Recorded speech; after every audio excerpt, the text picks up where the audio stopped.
2041, the first sign of the incident was not seen but recorded. A minor fluctuation appeared inside a neutrino detector buried deep beneath the Antarctic ice. The anomaly lasted less than half a second and vanished before alarms could trigger. At first, researchers assumed it was a cosmic particle event, something rare but not impossible. What made it unsettling was that the same fluctuation appeared at identical depths in detectors across 3 different continents within the same second. As data was shared between laboratories, scientists realized the signal had not passed through Earth. It had appeared everywhere at once, as if space itself had been briefly altered. Natural explanations collapsed one by one. There was no known astronomical phenomenon capable of producing such synchronized effects. The conclusion, reached reluctantly and in silence, was that the event had been engineered. Days later, satellites began reporting inconsistencies in time stamping. Atomic clocks drifted by microseconds and then corrected themselves without command. Financial systems noticed before governments did. High-frequency trading algorithms failed simultaneously across global markets, forcing emergency shutdowns. Something was interfering not with machines, but with the rules that kept them synchronized. The first clear message arrived through an unexpected channel. Old radio telescopes, some scheduled for decommission, detected a low-frequency pattern buried beneath cosmic background noise. It was subtle, almost respectful, as if designed not to disrupt. When decoded, the structure revealed deliberate restraint. The message did not introduce its sender. It stated only that Earth's probability of long-term survival had been recalculated. Panic was avoided by secrecy. Publicly, authorities blamed solar activity. Privately, military commands raised readiness levels to heights unseen since the Cold War, yet no weapons systems were targeted. Instead, observational platforms were accessed, mapped, and released. The intelligence behind the interference was not hostile. It was assessing.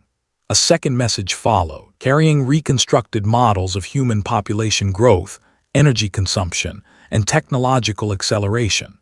The projections ended abruptly at the year 2072. Beyond that point, the data dissolved into uncertainty. Accompanying the models was a short explanation. Civilizations that exceeded a certain technological threshold without environmental or communicative restraint were statistically erased by external forces. Only then did the senders identify themselves, not by name but by function. They described themselves as custodians of informational balance, entities tasked with limiting signals that attracted destructive intelligences older than galaxies. According to them, the universe did not reward curiosity. It punished noise. After the custodians revealed their purpose, Earth did not respond immediately. Governments argued, scientists warned, and the public remained unaware. But silence did not mean safety. Deep space sensors soon detected strange movements near the edge of the solar system. These were not ships. They were massive distortions, like areas where space itself was damaged. They moved slowly but with certainty directly toward Earth. Humanity prepared for war without knowing how to fight. There was no enemy shape to target, no language to decode. Still, defense systems were activated. Satellites were repositioned. Experimental space weapons were armed. For the first time in history, all nations shared the same fear in the same sky. The first battle did not happen near Earth. It happened near Mars. As one of the distortions crossed Mars' orbit, human probes fired energy pulses toward it. For a moment, the distortion reacted. Space around it bent and the signal weakened. Humans believed they had found a way to fight back, but seconds later the distortion adapted. The energy vanished and the probe stopped transmitting. Mars went silent. That was when the truth became clear. The aliens were not attacking like an army. They were erasing threats like a system correcting an error. Every human signal, every weapon activation only made Earth more visible. Despite this, humanity refused to stop. A joint space defense force launched coordinated attacks using gravity waves and directed energy. The sky filled with artificial light as Earth fought the universe itself. Some distortions slowed, but none were destroyed. Instead, new ones appeared, drawn by the noise of resistance. Then something unexpected happened. A weak signal emerged from the distortions, not from the custodians, but from the entities themselves. It was not a message, but a reaction. Humanity had crossed a threshold. The war had officially begun. Cities did not burn, oceans did not rise. Instead, systems failed, power grids collapsed, satellites disappeared, time measurements became unreliable. Civilization began to break quietly, efficiently, without chaos. This was a war fought against existence, not soldiers. As Earth struggled, scientists discovered a terrifying fact: places with less technology, less communication, and less data activity were being ignored. Silence was protection, noise was death. Humanity now faced its final choice: fight and be erased, or go silent and survive above Earth. The distortions continued to move closer, and for the first time, humans understood that winning this war did not mean defeating the aliens. It meant convincing the universe to forget them. Earth did not surrender, but it did not attack either. Instead, humanity changed its strategy. Scientists confirmed what they feared: the alien entities were drawn to information. Signals, data, communication, and advanced systems acted like beacons. The louder a civilization became, the faster it was erased. So humanity prepared for a different kind of war. One by one, global networks were shut down. Satellites were powered off or sent drifting into space.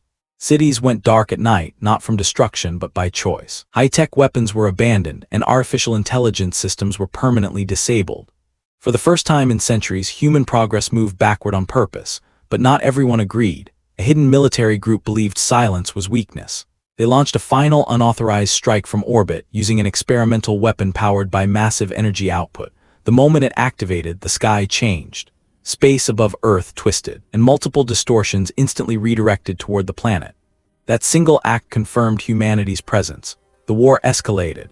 The alien entities moved closer, passing the moon without slowing. Entire satellite zones vanished. Communication between continents became impossible. Time delays increased. Reality itself felt unstable. This was no longer a warning, this was enforcement. In desperation, scientists activated the last plan: the quiet zones. Massive regions of Earth were cut off completely. No power, no signals, no technology.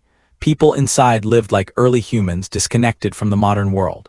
Strangely, these zones were ignored by the aliens. The message was clear: the universe was not killing humans, it was deleting civilizations. As the distortions reached low Earth orbit, the custodians appeared one final time. Their message was brief and emotionless. Humanity had one remaining option: reduce itself below the detection threshold forever. No expansion, no signals, no reaching for the stars. The war could end without victory or continue until nothing remained. Earth made its decision. All remaining global systems were shut down at once. The planet went silent. Above the atmosphere, the distortions slowed, then stopped. One by one they faded, not destroyed, but no longer interested. The universe turned its attention elsewhere. Humanity survived, but it paid the price. The stars were no longer a destination, they were a warning, and Earth learned the hardest lesson of all: in a universe full of listeners, silence is the strongest weapon.